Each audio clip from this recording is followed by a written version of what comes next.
Bonsoir, bonsoir à toutes et à tous. On attend quelques instants encore, je vois qu'il y a des gens qui sont en train de se connecter. Merci à vous d'être présents ce soir.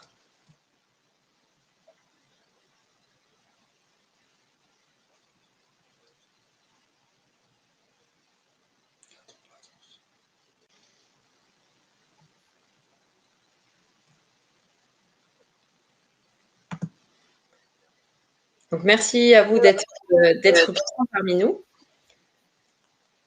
Je me présente pour ceux qui ne me connaissent pas encore, Virginie Zimmer, je suis enseignante de lettres, je suis également maman et présidente de l'association Les Petites Brindilles. C'est une association à but non lucratif qui a pour vocation de promouvoir le bien-être sous toutes ses formes et une éducation positive. À ce titre, on organise divers événements, notamment des ateliers dans les centres socio-éducatifs à destination des parents, des enfants. Nous avons aussi réalisé déjà plusieurs webinaires. Certains parmi vous ont déjà peut-être participé à l'un ou l'autre de nos webinaires. Aujourd'hui, on va plutôt s'intéresser du coup au bien-être des enfants. Et on va voir aujourd'hui du coup les piliers de la santé chez l'enfant. Pour ce faire, on a aujourd'hui deux intervenants avec nous. La première, Isabelle Zimmer, qui est enseignante de PSE, donc Prévention Santé Environnement, depuis de nombreuses années. À ce titre, elle enseigne notamment tout ce qui est nutrition, le sommeil, la prévention des risques, par exemple, à ses élèves. Elle nous fera un petit topo sur le sommeil chez l'enfant et chez l'adolescent. Et nous accueillerons également Jordan Mélinger, professeur d'EPS, donc d'éducation physique et sportive, qui lui fera le point sur la nutrition et l'activité physique. Voilà, donc moi je resterai parmi vous, je regardais un peu les questions dans le chat pour qu'on puisse au fur et à mesure du webinaire répondre à vos questions. Donc n'hésitez pas, vous avez accès au chat, vous pouvez y poser vos questions, même répondre entre vous éventuellement. Et je regarderai au fur et à mesure pour ensuite pouvoir poser les questions aux intervenants et qu'on puisse y répondre. Voilà, on va commencer donc notre première partie sur les piliers de la santé avec une intervention sur le sommeil avec donc notre intervenante Isabelle Zimmer. Alors Isabelle, est-ce que tu es prête? Est-ce que tout est bon chez toi? Je crois que oui. Déjà, merci à toi Virginie, puis merci à toutes ces personnes qui sont là pour écouter un peu ce qu'on va présenter ce soir. Alors oui, un petit mot quand même pour dire que en tant que prof, j'ai pu constater, et puis c'est vrai que comme tu le disais, ça fait très longtemps que j'enseigne, je peux constater que au fil des ans, ça s'aggrave nettement. Les élèves sont fatigués, que ce soit des jeunes, des adolescents, les enfants sont de plus en plus fatigués. Le constat, moi, je peux le faire à 10 heures ou à 11 heures. Ils sont épuisés, manque de concentration, fatigués. Dans la posture physique, on le voit déjà. Et en plus, souvent, ils sont même capables de poser la tête sur la table. Mais pire encore, maintenant, c'est aussi à 8 heures du matin que ça arrive déjà, ce genre de choses. Et donc, ça soulève quand même vraiment une problématique par rapport au bien-être de ces enfants ou de ces adolescents en lien avec leur rythme de vie. Alors moi, je vais vous présenter un peu ce que c'est que le sommeil, le déroulement d'une nuit de sommeil avec les différentes phases, en présentant justement les phases et la mission de chaque phase, parce que c'est très particulier quand même. Et ensuite, les effets du manque de sommeil. On abordera aussi en quelques mots quelque chose qui est devenu un réel fléau, c'est l'effet des lumières bleues et notamment des écrans, la télévision, les jeux vidéo, les enfants qui passent des heures en voiture à regarder des films, etc. Et l'impact que ça a également au niveau de leur sommeil. Voilà. Alors, je vais essayer de vous partager. Donc là, je pense que ça devrait se faire. Un petit diaporama. Je ne vous présenterai que quelques diapos, simplement pour ne pas trop surcharger. Mais c'est vrai ce que Virginie nous a déjà dit. Le sommeil, l'activité physique et l'alimentation sont trois piliers de notre santé et notamment donc de notre bien-être au quotidien. Alors, au niveau du sommeil, les besoins en sommeil, chacun d'entre vous, c'est déjà pas mal de choses, je crois. Une chose qui est assez habituelle, c'est de savoir que nous dormons tous un nombre d'heures différents.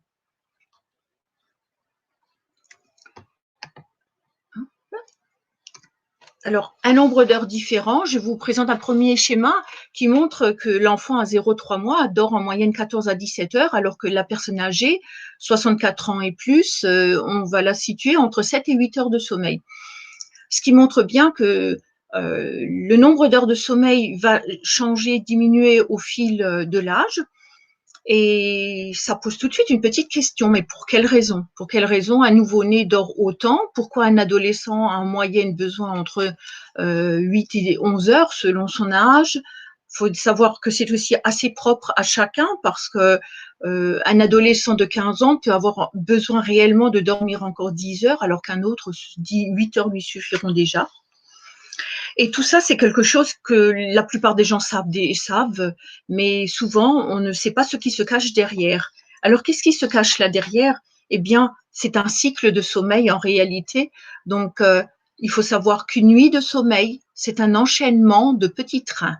Alors, beaucoup connaissent le train du sommeil, qui est quelque chose qui est connu de très longue date déjà. Un train, c'est tout simplement un cycle.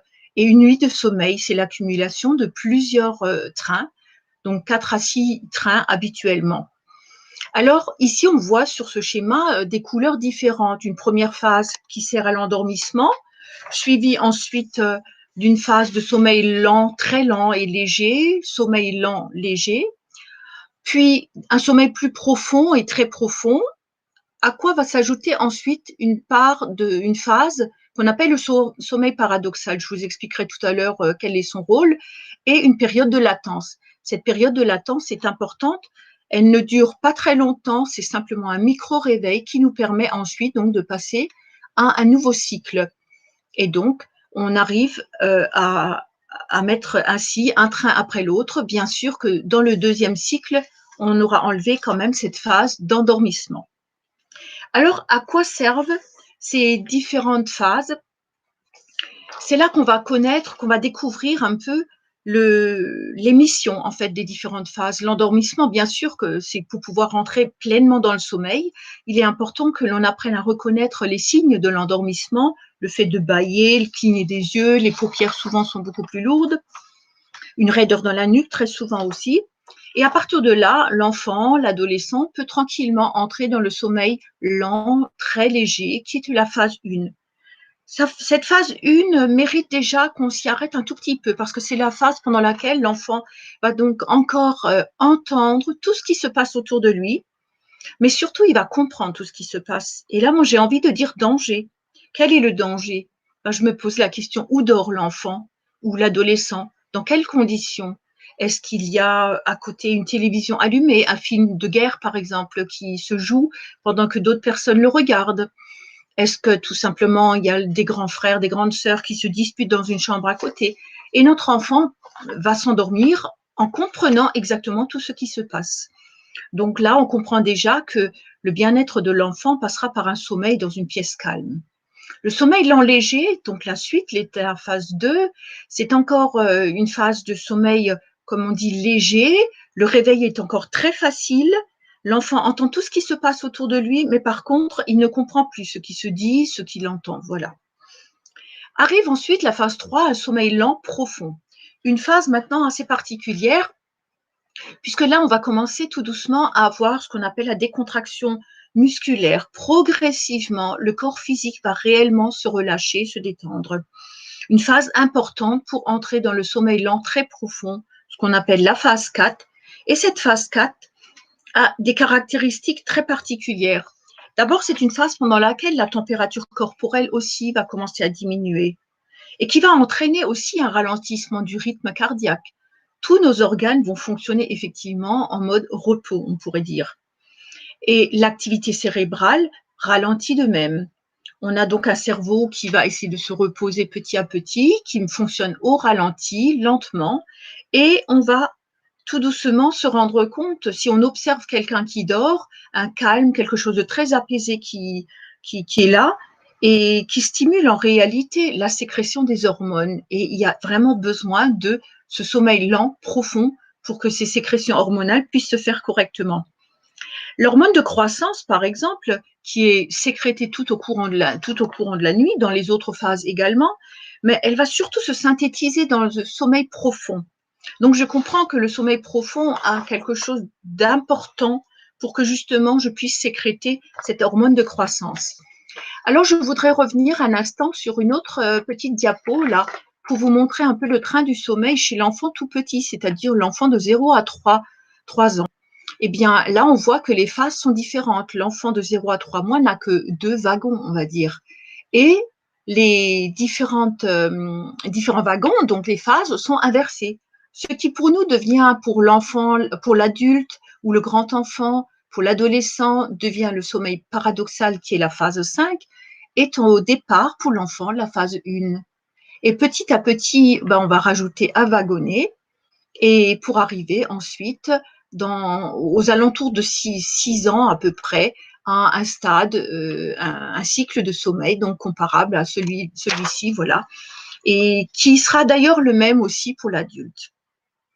Ce sommeil lent profond a d'autres particularités parce qu'il stimule l'ensemble des sécrétions hormonales, particulièrement l'insuline, la prolactine, aussi la testostérone. Autre fait important, le sommeil lent profond favorise quelque chose qui actuellement certainement vous parle beaucoup, mais ce sont les défenses immunitaires. Nous fabriquons nos anticorps pendant cette période de sommeil. On récupère en réalité vraiment physiquement, on a une réelle reconstitution cellulaire qui va se faire. L'hormone qui est synthétisée, quand je parle de l'hormone de croissance, il faut dire que c'est aussi la synthèse de cette hormone de croissance qui va faciliter une autre régulation, celle de la masse grasse. En effet, pendant ce sommeil lent profond, on va avoir une influence très importante sur le métabolisme, sur l'ensemble du métabolisme de l'organisme. Cette période-là, jusqu'au sommeil lent profond, va durer en moyenne 60 à 75 minutes à peu près, l'endormissement prenant 5 à 10 minutes, souvent on donne 5 à 7 même. Et là, on arrive dans un sommeil paradoxal. Alors, où se trouve ce paradoxe? Ce paradoxe, c'est tout simplement parce que le corps physique est dans un relâchement complet. Les muscles sont détendus. Le corps pèse lourd, en fait, sur le lit. Mais en même temps, l'activité cérébrale, si on examinait le cerveau, on le connecte comme on peut le faire dans les hôpitaux lorsqu'on teste un peu, qu'on étudie le fonctionnement cérébral, eh bien, notre cerveau va être proche de l'éveil. Il se passe énormément de choses à ce moment-là et c'est la phase dont on dit aussi que c'est la phase de rêve, bien que nous rêvons en fait au cours de tout le cycle, mais les vrais rêves vont se faire surtout pendant le sommeil paradoxal. Auparavant, on va dire que ce sont un peu une forme d'échantillon de rêve. Ce sommeil paradoxal, donc lui, permet la récupération nerveuse, une phase donc primordiale. Récupération nerveuse, ça veut dire que on va digérer entre guillemets toutes les impressions, tout ce qui nous est rentré au courant de la journée. L'enfant, lui, il va mémoriser tous les apprentissages de la journée. Il va mémoriser ce qu'il a vu, ce qu'il a touché, ce qu'il a entendu. Cette phase de rêve correspond réellement à une phase dont on pourrait dire que c'est une phase de digestion. Voilà. À partir de là, on peut se dire maintenant, mais alors, pourquoi est-ce qu'on dort en fait? Eh bien, pourquoi est-ce qu'on s'endort? Pourquoi on s'endort à une heure précise comme ça, normalement du moins? Eh bien, tout simplement parce que c'est l'heure. Et là, je vais vous présenter un autre petit document. Pourquoi est-ce que c'est l'heure? Alors, pardon, auparavant, un renseignement supplémentaire rapide sur les phases du sommeil. Donc ça, c'est quelque chose, on n'a pas besoin de l'approfondir plus que ça. Vous allez constater sur ce schéma-là que tout simplement, les différents stades vont changer de durée au niveau du temps. Le sommeil lent, léger, va être très important pendant le cycle 1, 2, 3 et le sommeil profond aussi. Et après, par contre, on observe dans les 2 derniers cycles, souvent 4, 5, voire 6, que c'est le sommeil paradoxal qui va prendre le plus de place, le plus de temps. Au cycle 5, le sommeil paradoxal occupe quasiment 50% du temps du cycle. Voilà. Ce qui montre bien que la récupération physique se fait surtout en première partie de nuit et la récupération, qu'on va dire, donc nerveuse, elle va se faire surtout en deuxième partie de nuit. Voilà. Et donc là, pourquoi est-ce que nous nous endormons? Tout simplement parce que c'est l'heure. Alors, il faut savoir que notre organisme, tout l'ensemble de l'organisme subit ou suit des rythmes. Lorsque ce sont des rythmes qui se font sur 24 heures, on parle de rythme circadien. En réalité, nous avons tout simplement une horloge interne dont le siège se trouve au niveau de l'hypothalamus. Et cette horloge interne, l'horloge de notre organisme, c'est à quel moment la température doit être élevée, plus basse, à quel moment il faut dormir, à quel moment il faut être réveillé. L'horloge interne sait et décide à quel moment nous sommes en pleine force physique, à quel moment le rythme cardiaque doit être plus rapide, à quel moment il va être plus lent, etc., etc. L'horloge interne nous divise donc en réalité notre journée en deux grandes phases, une phase qui est la phase de sommeil et puis une deuxième phase qui est la phase de veille.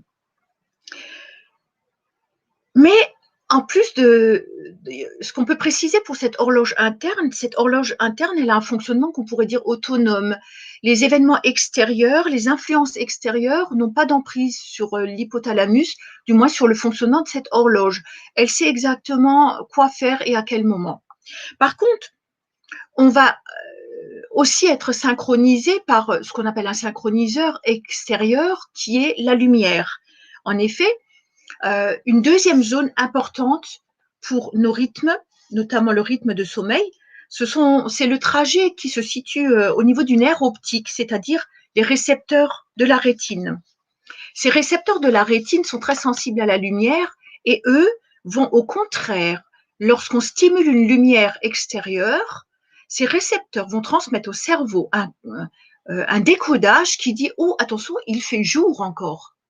On peut très bien être 23 heures, il fait nuit noire dehors, on va avoir un petit dilemme entre l'horloge biologique qui dit ben non, il faut dormir, et ce synchroniseur, la lumière, qui va nous dire non, non, il fait jour, on va rester réveillé. Et c'est un peu comme si on appuyait sur un bouton on simplement, et notre cerveau, effectivement, va se laisser induire par cette lumière.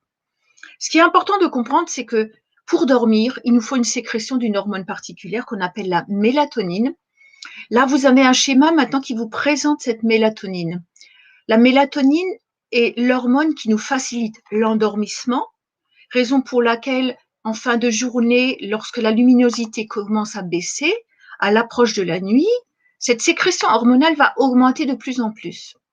Elle va trouver son pic au milieu de la nuit, approximativement, tout simplement parce que son rôle, c'est aussi de maintenir le sommeil pendant la nuit pour éviter les réveils nocturnes. Et cette mélatonine va baisser simplement à l'approche du jour. Donc, une hormone très importante pour réguler notre rythme de sommeil. La température corporelle aussi joue un rôle important, mais par contre, c'est quelque chose, on va survoler rapidement pour pas prendre trop de temps. Notre température habituelle varie entre 36,5 et 37,5. Savoir qu'elle est au maximum au niveau de notre journée vers 17-19 heures. Nous avons 37,5, voire 38 quelquefois. Et cette température corporelle, elle va descendre pour pouvoir, en fait, laisser comme le corps refroidir, parce que le froid va être un stimulant pour le sommeil, voilà, pour un sommeil beaucoup plus réparateur. C'est ce qu'on peut observer sur cette petite courbe. Vous me direz qu'au moment de la journée, on voit aussi une baisse au niveau de la température. Cette baisse se fait souvent vers 14-15 heures. C'est simplement un temps de sieste que l'organisme souhaiterait avoir, et pour ensuite pouvoir attaquer le restant de la journée, encore une fois, avec de la pêche, en fait, de l'énergie. Je précise que cette sieste n'a en réalité rien à voir avec les déjeuners qui auraient été trop copieux et qui alourdissent la digestion. Ça, c'est encore un autre problème. Voilà. Ensuite, un autre schéma là, et qui va me permettre de vous présenter maintenant les conséquences aussi donc des lumières bleues et puis des différents appareils connectés avec lesquels nos enfants très tôt maintenant sont donc en contact, je dirais pas mal d'heures par jour, hein, et l'impact que ça va avoir. Alors je voudrais d'abord vous montrer le schéma du bas où vous pouvez voir cette production de mélatonine qui, en fonction de cette lumière extérieure que mes récepteurs vont décoder, cette sécrétion de mélatonine, elle va être décalée. Ce qui veut dire que l'endormissement va être décalé. Et si l'endormissement est décalé, ça veut dire que l'enfant va rentrer dans les différentes phases de sommeil avec un temps de retard. Et c'est ce temps de retard qu'on ne récupère pas. Lorsque la sécrétion de mélatonine est fortement retardée, très souvent, vous avez les enfants qui, vers 8h, 8h30, sont très fatigués, par exemple. C'est le moment où ils pourraient s'endormir, mais le film, l'ordinateur, le jeu qu'ils sont en train de faire correspond à un stimuli qui, lui, va en fait les empêcher de s'endormir et c'est un peu comme s'ils allaient rater un train. Voilà. Ces lumières, il faut savoir que ce sont vraiment des stimulants, de vrais excitants. Et ils ont une particularité, c'est qu'ils vont agir un peu comme, comment pourrait-on dire, comme un produit dopant. C'est de la dopamine qui va être sécrétée effectivement par l'organisme. Il y a une forme d'excitation qui va se faire. Et dopamine, ça veut dire doper aussi, ce qui veut dire on va là commencer à créer chez l'enfant, et très jeune souvent, une forme de dépendance. Voilà. Alors, je voulais reprendre un peu donc par rapport à ce fléau, parce que les jeux, l'ordinateur, les connexions, les SMS que les enfants ou les adolescents renvoient très très tard. Moi, je crois que je pourrais trouver tous les jours dans mes cours des élèves qui sont restés réveillés jusqu'à minuit ou 1h du matin, voire plus, connectés à faire des jeux en ligne, par exemple, et qui très vite dans la matinée donc ne seront pas opérationnels du tout. Voilà. Alors tout ça, bien sûr, vous comprendrez que ça va induire effectivement un problème d'endormissement, que ça va avoir des répercussions sur la qualité du sommeil, sur la durée du sommeil qui forcément, puisqu'il va falloir quand même assumer sa vie, aller à l'école, se lever tôt le matin, tout ça, ça va générer de réels troubles et qui vont avoir donc un impact à court terme que l'on peut observer très très vite. Un enfant qui n'a pas son compte de sommeil et qui a été en contact avec beaucoup d'événements, comme j'ai pu vous le dire tout à l'heure, au moment de l'endormissement aussi, eh bien, c'est un enfant qui est fatigué, qui est agité, qui très souvent dans la journée a des périodes de colère, qui est aussi irritable, de mauvaise humeur. Il va avoir d'énormes difficultés de concentration, des troubles de la mémoire. À long terme, ça augmente aussi beaucoup tout ce qui est risque d'hypertension. Je voudrais préciser aussi de diabète, les perturbations des sécrétions hormonales, notamment de l'insuline, dont je pense Jordan pourra nous parler peut-être tout à l'heure. Tout ça, ça provoque un réel désordre hormonal, également un désordre, une modification en fait du métabolisme, d'où ce risque de surpoids chez les personnes qui ne dorment pas suffisamment. On note aussi un vieillissement prématuré du cerveau, même si on sait actuellement au niveau des neurosciences que le cerveau a une capacité de régénération qui se fait en réalité toute sa vie durant. Les neurones se renouvellent et toutes les connexions sont possibles à nouveau à n'importe quel âge.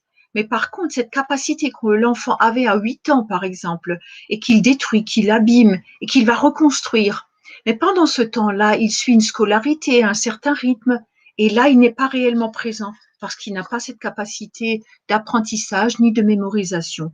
Voilà un peu l'impact de ce manque de sommeil, de ces troubles du rythme que l'on va avoir, et puis bien sûr de ce fléau qui est quand même de plus en plus présent.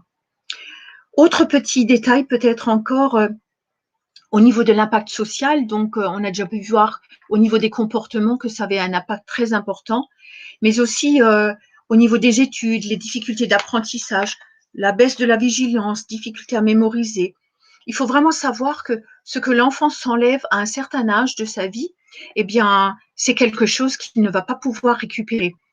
Et donc, bien sûr que des connexions, il pourra en faire régulièrement, mais en réalité, ce qui est détruit est détruit. Il va falloir reconstruire. Et c'est le sommeil qui sert en fait à la reconstruction.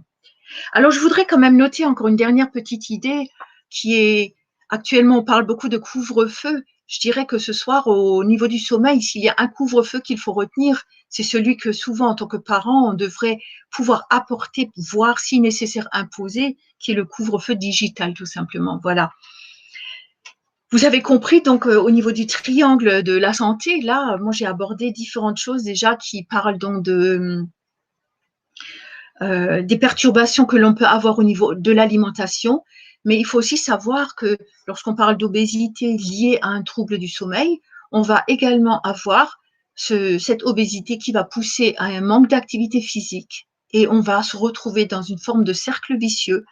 Et je peux vous garantir que moi, j'ai beaucoup d'adolescents, j'ai énormément de garçons et c'est quelque chose de vraiment très, très courant. Voilà.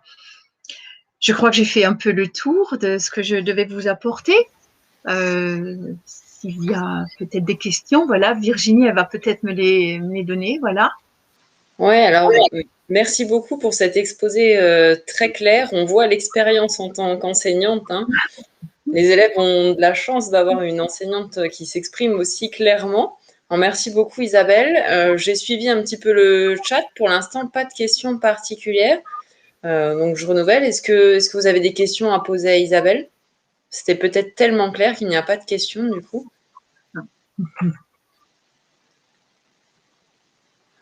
Bon, alors pour l'instant, pas de questions. Ce qu'on va faire du coup, c'est qu'on va laisser la parole à l'intervenant suivant. Ah si, j'ai une question. Alors, les ados en cours en distanciel, comment les pousser à bouger?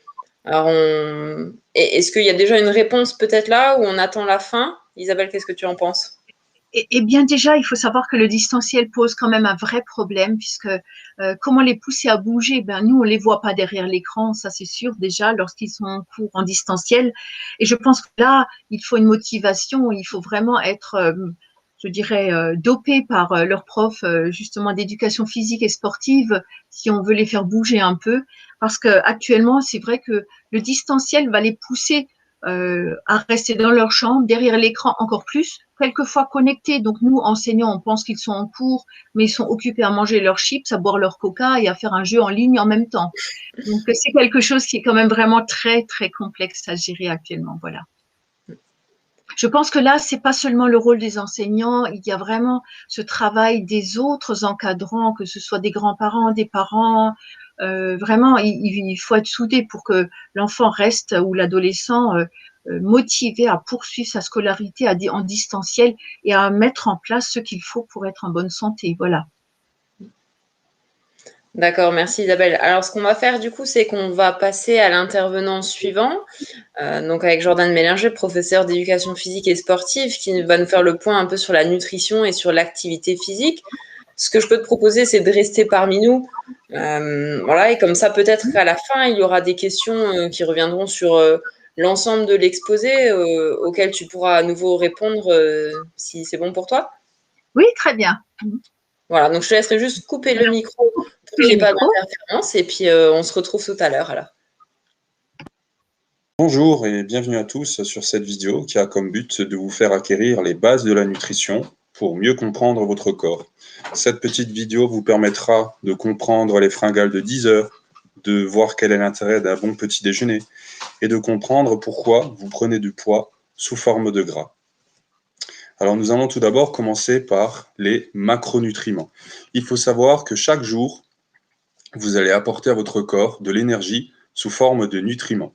On dénombre donc les macronutriments qui sont composés de protéines, de glucides et de lipides, ainsi que les micronutriments qui, eux, vont vous apporter des vitamines, des sels minéraux, sans oublier les fibres ainsi que l'hydratation. Il faut comprendre que la nourriture va vous servir de carburant. J'aime prendre l'exemple de la voiture qui peut fonctionner à l'essence et qui ne peut pas rouler au diesel. Il en est de même avec votre corps. Ce dernier a besoin de bons carburants, ni trop, ni trop peu. Gardez déjà à l'esprit que c'est à travers une alimentation saine et variée, en dehors de toute pathologie, que vous allez couvrir entièrement vos besoins en vitamines et minéraux. Donc, l'intérêt est vraiment de comprendre que c'est à travers cette alimentation saine et équilibrée, en consommant suffisamment de glucides, de protéines et de lipides, que vous allez rester en bonne santé. Nous allons commencer par les protéines. Alors, les protéines sont importantes et utiles à la construction de l'organisme, notamment des muscles et des tissus, les organes et les cellules. Alors, dans quel aliment trouve-t-on principalement des protéines? On en trouve principalement dans la viande, dans le poisson, les œufs, les légumineux. Quand je dis légumineux, je pense aux haricots secs, aux pois chiches, aux lentilles, mais également dans les noix, dans les amandes et dans certains légumes comme les pois, les brocolis, les épinards et dans une moindre mesure les produits laitiers. Qu'en est-il de la consommation moyenne de viande par habitant en France? La consommation en 1800 était encore de 19 kg et n'a cessé de croître pour atteindre en 2019 87,5 kg par an donc, et par habitant français. L'Organisation mondiale de la santé ainsi que de nombreux médecins en France recommandent de diminuer cette portion de viande à 500 grammes par semaine par adulte maximum. Il faut savoir qu'un Français moyen en consomme 1,6 kg par semaine. C'est bien trop et c'est 3 fois plus élevé. Donc la première recommandation que je peux vous faire en matière de protéines, c'est de limiter la viande à 2 à 3 portions par semaine de façon raisonnable et de préférer le poisson. La seconde, c'est bien évidemment de privilégier la protéine végétale, contenue, comme nous l'avons vu précédemment, dans les légumineuses, dans les oléagineux et dans certains légumes, qui vont vous apporter des bienfaits donc en termes de vitamines, de sels minéraux, mais également de protéines. Les glucides. Il faut savoir que les glucides sont l'ensemble des sucres présents dans les aliments. On peut donc les classer en deux familles. Vous avez d'un côté les glucides simples.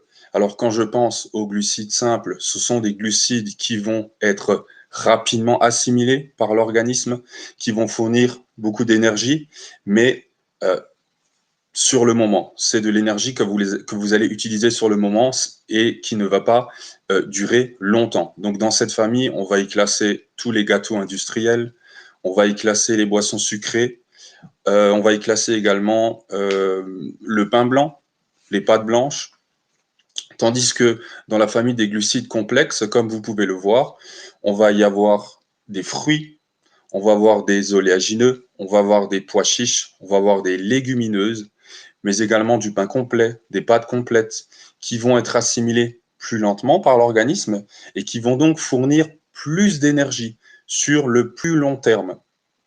Donc, deux choses vont comparer ces glucides, c'est qu'ils vont tous les deux avoir un impact sur la glycémie, qui correspond au taux de sucre dans le sang, mais la famille des glucides simples vont augmenter très rapidement la glycémie, tandis que pour les glucides complexes, ils vont l'augmenter lentement.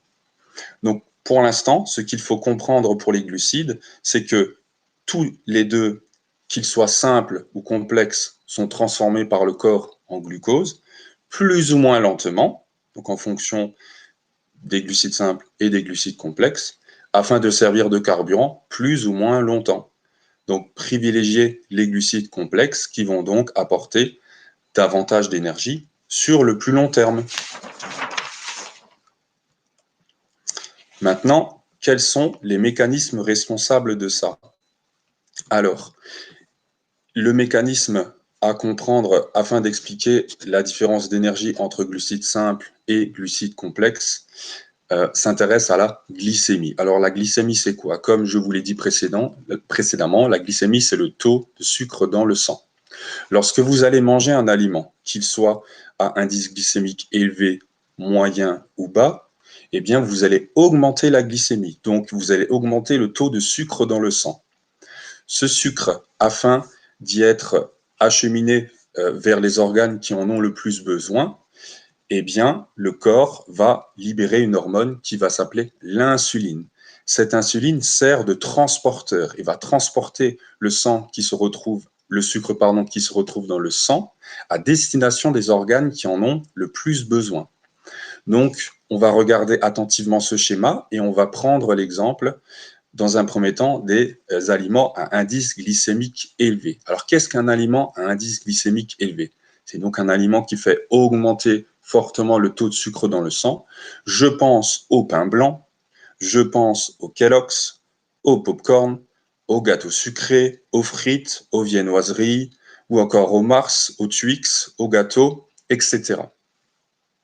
Lorsque vous allez consommer un aliment à IG élevé, vous êtes d'accord que votre glycémie, votre taux de sucre dans le sang, je rappelle, va augmenter très rapidement. Si le taux de sucre dans le sang augmente très rapidement, le corps va donc libérer une grosse quantité d'insuline qui va servir de transporteur afin d'acheminer ce sang vers les cellules, vers les organes qui en ont le plus besoin. Votre glycémie va, d'ici quelques dizaines de minutes, une trentaine de minutes, voire une heure, chuter très rapidement. Et qui dit chuter très rapidement, dit hypoglycémie. Vous avez tous déjà eu cette sensation à 9 heures ou 10 heures de faim, de légère fatigue. Eh bien, très souvent, c'est que votre corps est en hypoglycémie. Et donc, va demander à votre cerveau de manger. D'où la sensation de faim à 9 heures, 10 heures. Si au petit déjeuner, vous avez simplement consommé du pain blanc avec de la confiture et un jus de fruits. Vous allez vous sentir rassasié sur le moment et à 9-10 heures, vous allez avoir une petite sensation de faim, de petites sensations de fringales et vous êtes donc en hypoglycémie. D'où l'intérêt d'apporter à votre corps un bon petit déjeuner. Il en est de même avec les aliments à IG moyen qui correspondent aux bananes, aux kiwis, aux oranges, aux jus de pommes, aux abricots secs ou alors à la patate douce. Si ces aliments sont consommés en grosse quantité, c'est-à-dire sans modération, vous le voyez sur le schéma, ils vont eux aussi augmenter fortement votre glycémie, d'où une sécrétion importante d'insuline, suivie d'une hypoglycémie et à nouveau, à 9h, 10h, une sensation de faim avec des fringales. Donc, c'est très important de ne pas consommer seulement des aliments à IG élevé le matin, mais également de ne pas manger trop d'aliments en trop grosse quantité pour ne pas risquer à 9h, 10h d'avoir faim et de ressentir une sensation de fatigue. Prenons l'exemple maintenant des aliments à IG bas. Quand je pense aux aliments à IG bas, je pense notamment aux légumes, je vais penser aux lentilles, aux noisettes, aux amandes, aux noix ou alors aux lentilles. Ce sont grosso modo tous les aliments qui sont composés de très peu de sucre. On voit que ces aliments augmentent lentement la glycémie, car le corps n'a pas besoin de sécréter une grosse quantité d'insuline pour pouvoir utiliser ce sucre. Votre glycémie va donc diminuer très lentement, d'accord? Vous allez à 9h, 10h être en forme plus longtemps et sur le long terme, rester en bonne santé. Je tiens juste à préciser que, alors, il ne faut pas prendre en compte simplement l'indice glycémique d'un aliment, mais il faut prendre en compte l'indice glycémique de votre repas en général. Je vous donne un exemple. Vous allez consommer au petit déjeuner un aliment à indice glycémique élevé, du pain blanc avec un peu de beurre. Mais vous allez y rajouter un fruit, donc à IG moyen, avec un œuf à la coque, une portion d'amande, une portion de noisette qui est un aliment à IG bas. Et ce qu'il faudra donc prendre en compte, c'est l'indice glycémique total de votre bol alimentaire. Donc, avec un petit déjeuner équilibré et varié, vous évitez les sensations de faim à 9h et 10h, vous vous sentez mieux, vous éliminez les risques de fatigue et vous serez en bonne santé plus longtemps. Maintenant, il est intéressant de se poser la question suivante. Que devient tout ce sucre dans le corps? Eh bien, je vais schématiser, je vais simplifier au maximum. Le sucre, il est soit stocké et mis en réserve dans le foie et dans les muscles, sous forme de réserve de glycogène. Si il est apporté en excès, le corps n'a plus la faculté de venir stocker ce sucre et il est donc obligé de le transformer en graisse pour remplir nos poignées d'amour, avec notamment des risques d'obésité, de diabète et de maladies cardiovasculaires. Alors, ce qu'il faut garder en mémoire pour les glucides, c'est de consommer avant tout des glucides à indice glycémique bas pour éviter une sécrétion trop importante d'insuline afin de rester en forme, mais également d'éviter d'en consommer trop, ne pas en consommer en excès, car l'excès de glucides, celui qui ne peut pas être stocké, sera transformé par notre organisme en graisse afin d'y être stocké dans nos réserves de graisse. Donc, très important à savoir. Nous allons continuer sur les lipides. Alors, il faut savoir que les lipides sont essentiels au fonctionnement du corps. Ils aident à absorber les autres nutriments, ils vont aider à nourrir le système nerveux, ils vont aider à maintenir un niveau d'hormones stable, et il existe bien évidemment des lipides. Alors, on va le voir dans un premier temps à éviter. Les lipides à éviter au maximum, eh bien, je pense notamment aux plats transformés qui contiennent majoritairement des graisses trans, des plats surgelés comme les pizzas, les céréales du petit déjeuner qui, nous l'avons vu précédemment, sont bien trop sucrées, surtout au petit déjeuner, si vous voulez éviter les fringales de 10 heures. Et ils contiennent également des huiles hydrogénées, induisant des problèmes de santé. Ça peut être des problèmes cardiaques, ça peut être des cancers, ça peut être de l'obésité. Ils sont donc à éviter au maximum. Maintenant, quels sont les lipides à limiter? Alors, qui dit limiter, dit consommer, mais en petite quantité. Il ne s'agit pas de les supprimer, car ils sont évidemment utiles pour le corps. Il s'agit des graisses animales, telles que le beurre, la crème fraîche, les fromages, certaines huiles, comme l'huile de palme, ainsi que les charcuteries, des graisses à prendre en petite quantité et à fortement limiter. Maintenant, nous allons voir quelles sont les graisses à privilégier. Alors, il s'agit avant tout des graisses mono- et polyinsaturées. Ces graisses vont vous permettre de lutter contre les risques de cancer. Ils contribuent également à lutter contre les risques de maladies cardiovasculaires, ainsi que des risques d'hypertension. On en retrouve principalement dans les avocats, dans l'huile de colza, dans l'huile d'olive, mais également les noisettes, les amandes, les noix de pécan, les poissons gras, comme le maquereau, les sardines, le saumon, ainsi que le thon. Les bienfaits sont donc multiples et consommer des lipides est très important, surtout à votre stade lorsque vous êtes en train de développer votre masse musculaire et vos capacités cognitives. Nous l'avons vu précédemment, les lipides vont donc permettre de faire baisser l'indice glycémique de votre plat, donc d'avoir de l'énergie plus longtemps. Ils vont également favoriser un sentiment de satiété, donc ils vont limiter les sources de faim après avoir pris un repas. Ils vont vous procurer de l'énergie plus longtemps. Ils vont également vous aider à maintenir un niveau d'hormones stable. Et les lipides permettent de faire le plein de vitamines et de minéraux. Je pense notamment au magnésium, au fer, au phosphore, au potassium, au calcium, et sont donc un allié de choix en termes de santé. J'espère que cette petite vidéo vous aura plu.